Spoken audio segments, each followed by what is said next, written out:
This is iFIBER 1 News. Here are today's top stories. Good fortune certainly didn't shine down on Consolidated Disposal in Moses Lake this week. Grant County Commissioners see a need for more funding for law enforcement and are now exploring a sales tax bump to provide some help. The men and women who serve on Soap Lake's police force are appreciative of their new surroundings. Labor Day weekend annually marks an official end to most people's summer travel itineraries, and once again millions of folks nationwide are preparing to get out of town for one final time before the start of fall. From the iFIBER 1 newsroom, this is iFIBER 1 News, and it starts now. Good fortune certainly didn't shine down on Consolidated Disposal in Moses Lake this week. The Ephrata-based garbage business lost its Moses Lake transfer station to a fire overnight Wednesday. The waste fire burned well into Thursday, sending up a plume of toxic smoke that could be seen from miles away. The company and fire officials say the cause of the blaze remains suspect, but it appears that the fire started inside the building. Or what are the things that could potentially cause fire at transfer stations like this that you guys train for? There could be anything from somebody dropping off hot coals to lithium-ion battery or different battery types been known to cause fires. Yard waste is another one that causes fires. So it could be a mix of. Consolidated Disposal Operations Manager Jeremy Dahl says the building is a total loss, but it was insured. He says it'll take a year to rebuild it, forcing his staff to ship garbage directly to the Grant County landfill in Ephrata, affecting service schedules. I would think it will just take us a little longer now. Instead of our trucks dumping some days 3 times here, one truck dumping 3 times here, now he's going to have to go to the landfill for all 3 of those loads, so it's going to take him a little more time. No one was hurt in the fire. The cause remains under investigation. I'm Sean Goggins for iFIBER 1 News. This segment is brought to you by Change doesn't have to be complicated. With a low-profile microwave hood combination that's ready to install right out of the box. It fits in the same space as your under-cabinet hood, so you can get your microwave off the countertop and make space for the routines worth keeping. The low-profile microwave hood combination, from the #1 selling appliance brand in the USA. Whirlpool Appliances, now available at more furniture in Ephrata. Grant County Commissioners see a need for more funding for law enforcement and are now exploring a sales tax bump to provide some help. County Commissioners and Sheriff Tom Jones began meeting with law enforcement and city officials across the county this week as it begins to look at a 0.3% law and justice sales tax. The additional tax would bring in about $6 million per year based on average sales tax revenue over the past 4 years. 60% of the $6 million would go to the county, with the other 40% spread out to the cities based on population size. While plans are in the early stages, there are several avenues to where the money could go in law and justice, from the court system to hiring additional officers. For the county, the need for a new jail has been discussed for years. Opened in 1986 and designed to house 85 inmates, Sheriff Tom Jones said the average daily bed rate over the past 4 years can be anywhere from 179 to 209 inmates with a capacity of 170 beds, every cell double bunked. It's old, it's way over census. I mean, it wasn't built for that many inmates, and at some point something's got to be done. It's just one thing after another, and maintenance cost. We're not doing preventative maintenance there as much as we're doing reactive maintenance, and it's costly.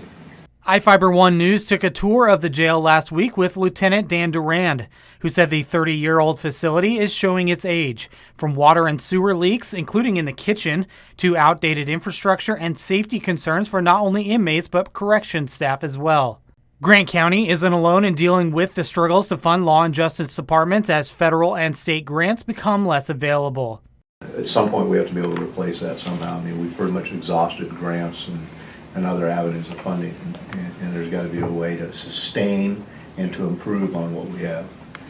We don't want to start reducing the number of law enforcement officers out there. We want to increase them, because the public is crying, like you know, Cindy said the public is really asking for it.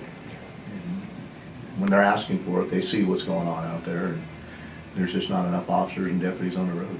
It's plain and simple, there's not. If the county commissioners move forward with the law and justice tax, it'll likely be placed during a special election, although a time frame has not been set. This is Joe Utter for iFIBER 1 News. This segment is brought to you by Your taste buds bored? Well, then bring them to Jay's Teriyaki. Not only does Jay's have a variety of teriyaki dishes, they also offer mouth-watering salads and sides. Call Jay's 509-764-5155. Jay's Teriyaki, located at 123 East Broadway in Moses Lake, because it's all in the sauce. the men and women who serve on Soap Lake's police force are appreciative of their new surroundings. Built 5 months ago, their new office is nearly 3 times the size of their old work environment, allowing staff to move more freely in the department. This office, the new office, is 2,880 square feet versus what we had was less than 1,000 square feet. So we had 6 staff members sharing basically 2 office rooms, which made it almost not able to work in. Soap Lake Police Chief Ryan Cox says the new facility has improved morale. So each one of the officers actually has their own office, including my admin staff and our reserve officers.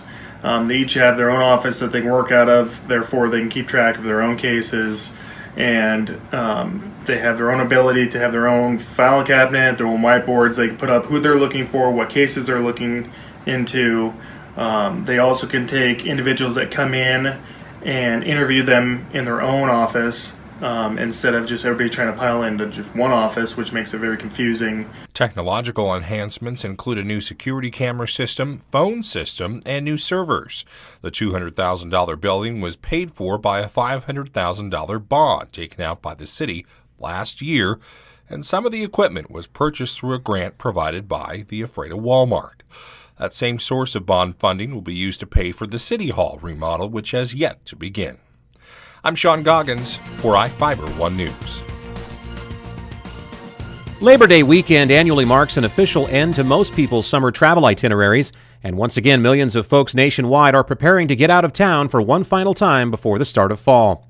The roadways here in Washington state will see a significant increase in the volume of rubber they normally accommodate beginning tomorrow, and motorists will also notice a jump at the pump when they stop to fill up, since national gas prices recently hit a 4-year seasonal high, and Washington's are currently the 3rd highest in the country with an average price of $3.35 per gallon. Road warriors will be happy to find that the Department of Transportation has suspended all major construction work throughout the state over the 3-day holiday, but they are still cautioning drivers to allow for plenty of extra travel time, especially during peak hours of volume on the state's busiest thoroughfares. Those catching a plane are also being advised to check in early at the airport, with millions more than usual taking to the skies for a getaway this weekend. Although Pangborn Memorial in Wenatchee is known for its quick security processing, Airport Director Trent Moyers tells iFIBER 1 News that an upswing in their expected departures, especially on Sunday and Tuesday, means you should get to the terminal a bit earlier than would be typical. If you want to hop the rails this weekend, be well prepared and bring your patience, says Amtrak spokesperson Olivia Irvin, since they too are bracing for a higher number of passengers this holiday weekend. Even regional bus lines and cab companies expect to be busier than normal, and many rental car agencies have a reduced inventory as well. So if all this hustle and bustle makes you want to get around some other way during the long weekend ahead, you can always take a walk, or ride your bike, or even in a horse-drawn carriage, if you can find one. Or you could just go surfing, of course, from the comfort of your own home. Reporting for iFIBER 1 News, I'm Chris Hansen. This is iFIBER 1 News. For more information on these stories and other news, visit us online at iFiber1.com or check us out on Facebook.